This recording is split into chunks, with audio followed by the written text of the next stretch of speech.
ये डस्टबिन से भी स्मेल आ रही यार। इसका लीड कहाँ गया यार? छी।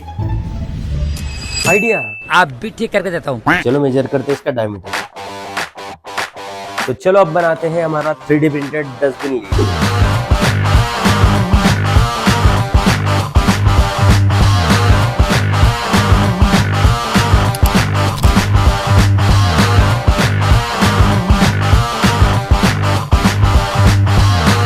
तो ये बन गया हमारा 3D प्रिंटेड डस्टबिन लीड। ऐसे अमेजिंग कंटेंट को देखने के लिए जी को सब्सक्राइब करो।